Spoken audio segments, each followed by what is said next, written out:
Hello and welcome to episode 131 of the 10 Million in 10 Years podcast. I'm David, your host, and welcome to the co-host, Emily. Hi. Hi. We are going to say a big thank you to IHF Health Club, where we both go.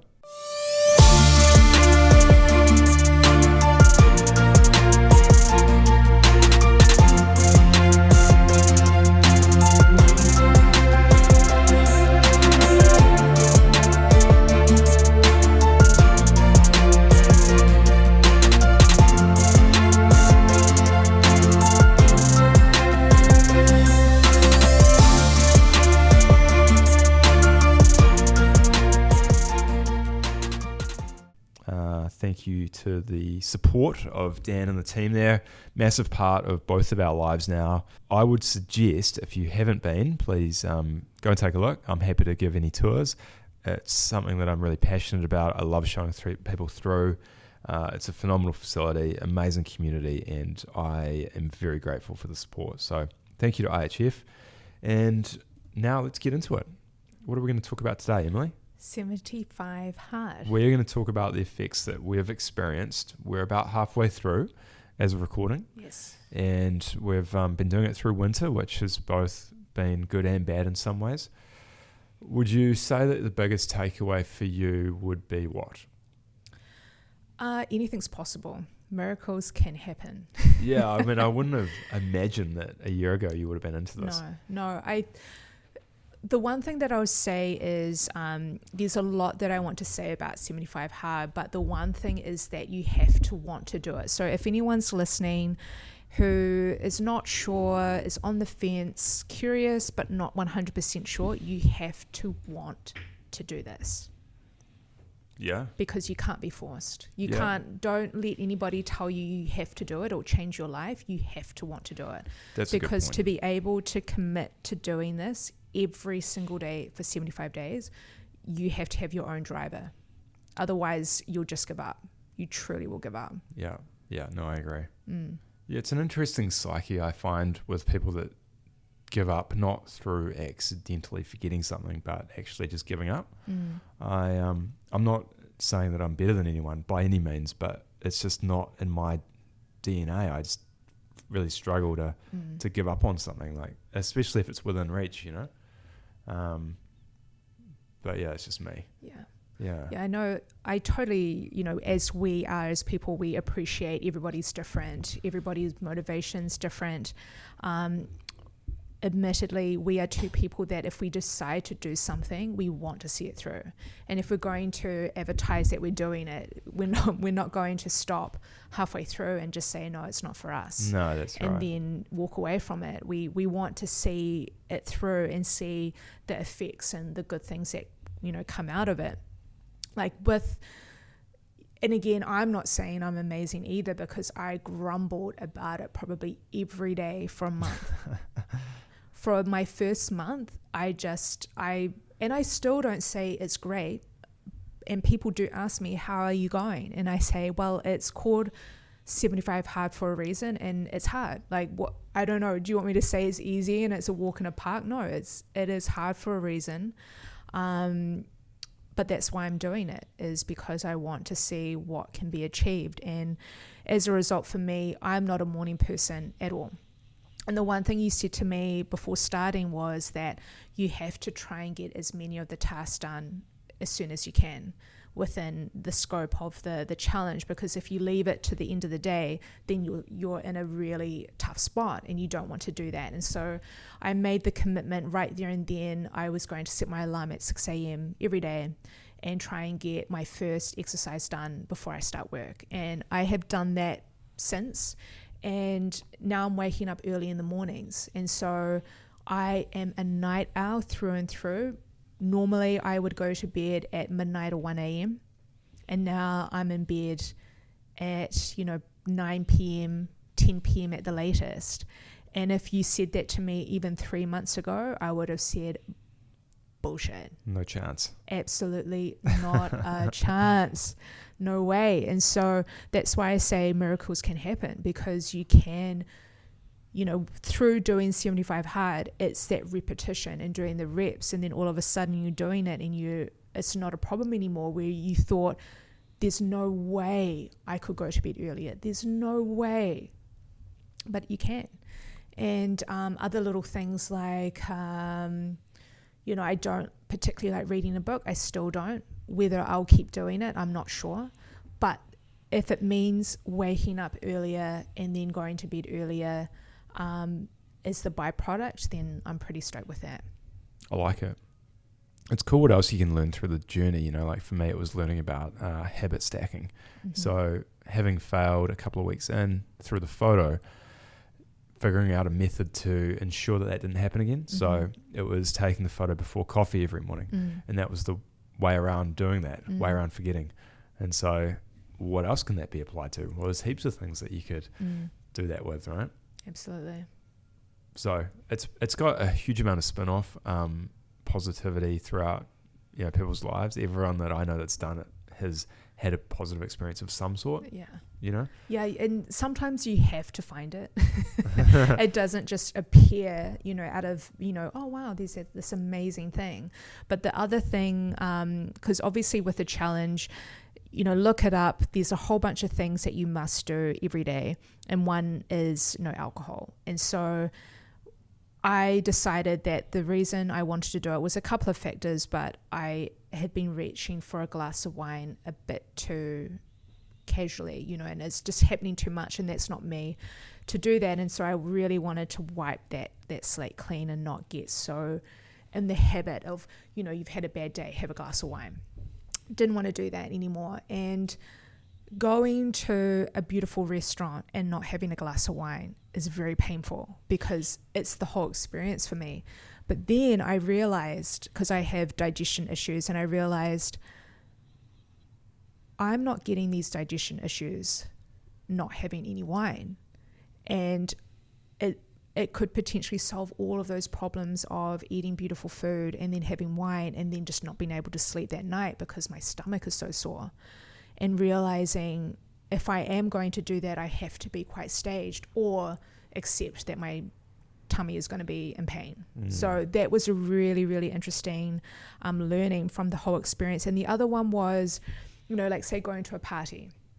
And we've been to a few in the challenge, and of course we can't drink.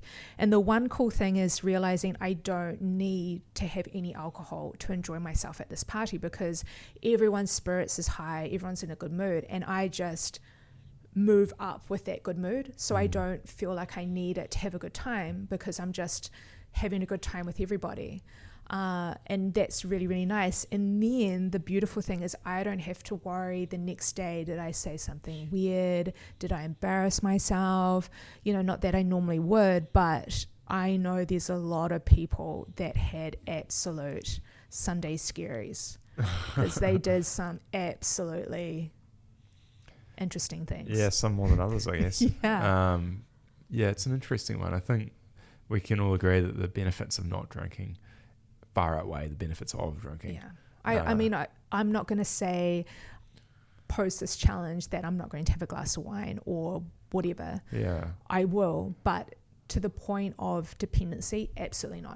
No. No. I like the theory I was talking about last night with cycling through 75 hard once a year, just as a reset, recalibration, especially around alcohol. It can creep in, especially at certain times of the year. Summertime. Summer is the season. So are holidays. Sure. So are airports. Yes. So are parties. So are networking events. So are a lot of things. So are dinners. Friday 4 p.m. Friday drinks. 4 p.m. Thirsty Thursday. Before you know it, you're into it. I think there's just so many benefits though. Like I reflect back to that dinner I went to a few weeks ago and the other guys were drinking and then I was feeling totally left out and very envious. And then the next morning, one of them messaged saying, I'm hungover, I'm feeling like crap. I'm keen to modify my lifestyle a little bit based on that. I'm like, well, that's a cool spin-off. Like I didn't imagine that would have happened. And so what I like about the challenge is that you can, have a positive effect on others very subtly, just through action. It's not through preaching. It's just through like doing the thing.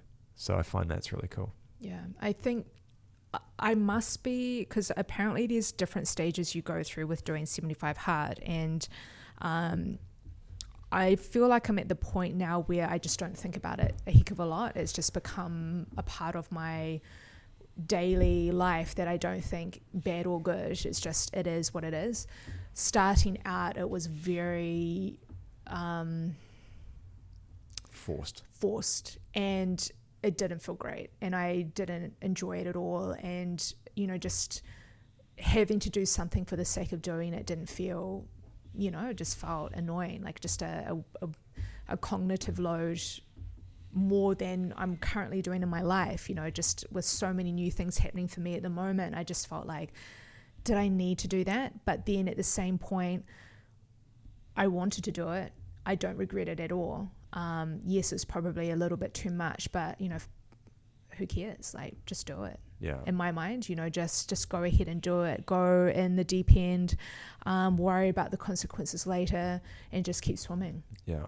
That's how I see it. And the other thing, not to sort of interrupt your flow, but the other thing is that Stephen Bartlett, in Diver CEO, when he did his presentation in Auckland, one of the things he said in the talk was, don't look at the 75 days and think, I have 75 days to do this, or I've got 70 days or 69 days. Just treat every day as a new day. Don't think of it as an end result, because I think what I want to get out of this is not 75 days is finished, I go back to my normal lifestyle. I want to finish this and resume some of the challenge, so that it is a lifestyle change versus I did a quick fix and then I'm just going to be the normal Emily after this. Yeah. That's not the point of why I'm doing it. I really want to make some changes for the better and give it a go, because I've never done it before. And I'm not saying that I was unhappy with my life prior to doing 75 hard. I'm just curious enough to see what I can do to elevate it. And if I don't like it, then yeah, maybe go back. But at the moment, I love, you know, feeling fitter.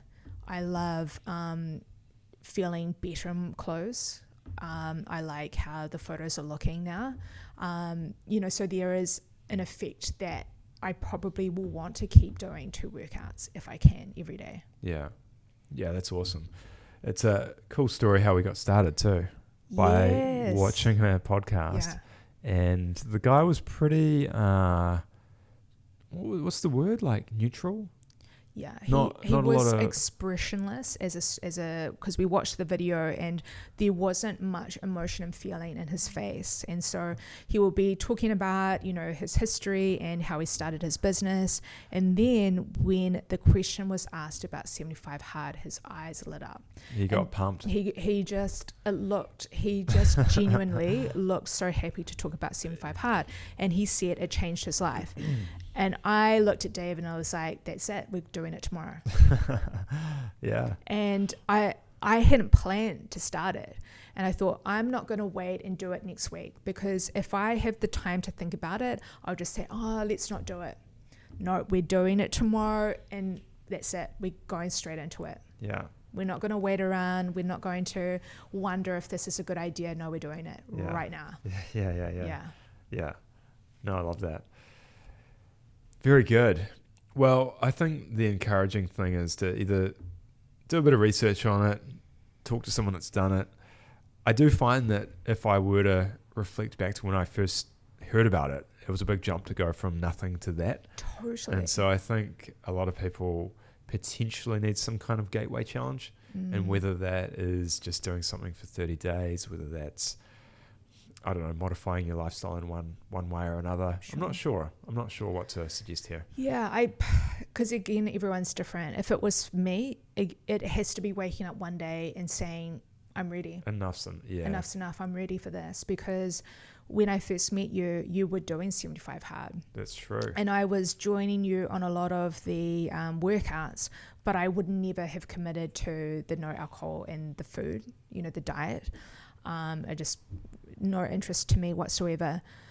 And it took literally 1.5 years for me to decide, yes, I'm going to do it. So it can be a time thing, and you have to want like for me, I have to want to do it, because again, if I decide I'm going to do it, I'm going to do it. I'm not going to just dip my toes and do 30 days or 10 days or 2 weeks. I'm not going to do that. I'm going to commit to 75 days because that's the challenge. And I'm guessing the guy that invented 75 Hard has done research that you must need that amount of time to see the effects.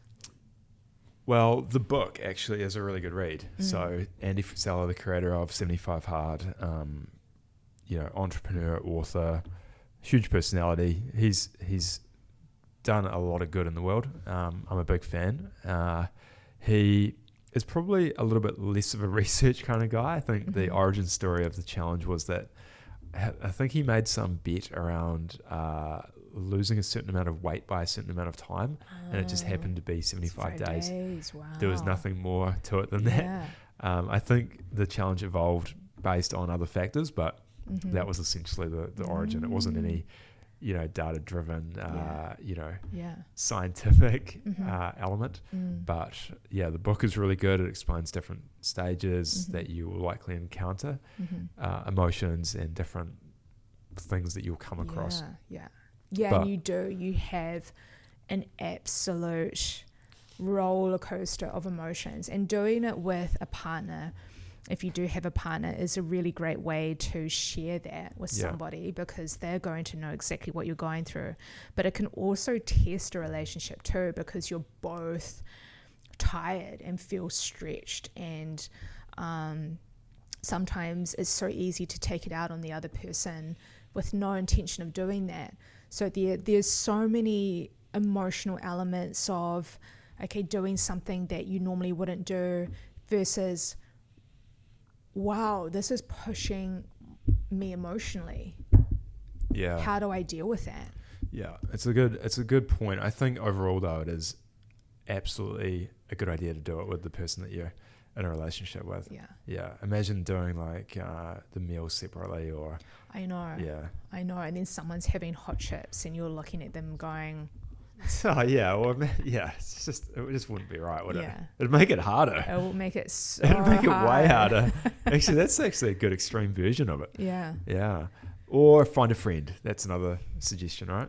Yeah. I think the other cool thing is that at any stage through the year, I usually know someone or a couple of people that are doing it. And I find that if you can connect them, or like, it's like, do you know this guy's doing it? It's kind of cool, right? Yeah, it is cool. Yeah.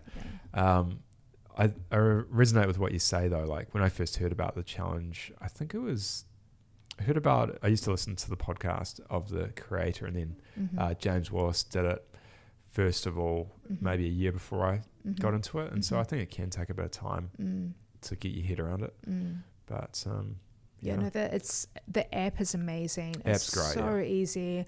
The satisfaction of ticking each task off every day, and then once you've done everything, it takes you to where you're at. And it can either be like, oh my God, I've got 70 days left to go, or where I'm at right now, where I have 28 days left, and you're thinking, holy moly, I've done this much. That's amazing. Like, it feels really good. But then you're not in the finishing line. I've still got a long way to go. And it's not to get comfortable, because I think that's the moment you get comfortable, that's when you forget a challenge, right? Or that's right. That you mess it up because you're just too blasé. Yeah. So here's a question for you. Do you have any interest in continuing on through the different phases? I know there was one phase that you did where you had to talk to a stranger, you had to do something nice for a stranger, and this is every day. Was there something else on top of that? Yeah, it does get quite confusing. So there is 3 different phases after the initial 75 days. So phase 1 is 30 days in duration. All the phases are 30 days. Gotcha. Phase 1 is an additional 3 power list items. So they can be whatever you want to do in the day. So it could be, like I was doing like the 20 minutes of yoga, or 20 minutes of Shakti, or meditation, or whatever. I think you also add in a 5-minute cold shower in phase 1. Yes. Or is that phase 3? I remember that in one of them. Yes. That you had to have a cold shower. Yeah. Just trying to remember when the cold shower comes into it. That might be phase 3 actually. I can definitely No, tell it's you. phase 1. No, it is this definitely is phase an 1. immediately no. This is an immediately hard no? no. I'm not going to do that. Really? Yeah. That's what I used to think too. Well, if you asked me this time last year about 75 hard, Well, I would have that's said right. immediately no. Yeah. So maybe I need another year. Maybe you do. Yeah, I think right at this point in my life, this is enough of things, extra things to do in my day. Adding more, again, I just have to get my head around it to fully commit to it. True. Because again, if I'm going to do it, I'm going to doing fully, Yeah. The irony is, for me, those harder things, like the things I least look forward to, are the ones I got the most amount of value out of. Always a way. So the phase 1 with the cold showers, I was like so apprehensive around cold water. Like hadn't done a lot of cold immersion at all at that point. And then doing that, I was like, wow, this is like weirdly addictive, like at the end of it, if I didn't do the cold thing in the morning, it was sort of like, it felt missing. So it's funny how we can dread these things and yet get so much value from them. So cool. All right. Well, that's a good summary on the challenge. Well, I guess the whole point of this chat was your 2 years that you've been doing it. What is something that you found beneficial from doing it for this amount of time that you've taken away? That's going to be a separate one. It's going to be a separate podcast. The 2-year challenge wrap up. Okay. Yeah. Perfect. Let's do it then. We're going to wrap that up in a separate episode, but 75 hard's been a huge part of that. So okay, cool. Very good. Thank you for listening. Before we go, though, I do want to say thank you to our second brand partner, which is Casbolts Motorcycles, located at 6 Gasson Street, Christchurch, authorised Honda and Ducati dealership. Thank you to the team there for sponsoring the episode. We really appreciate it. See you back in the next one. A massive thank you to Casbolts Motorcycles here at 6 Gasson Street for sponsoring the episode of the 10 Million in 10 Years podcast, authorised dealer of Honda and Ducati motorcycles.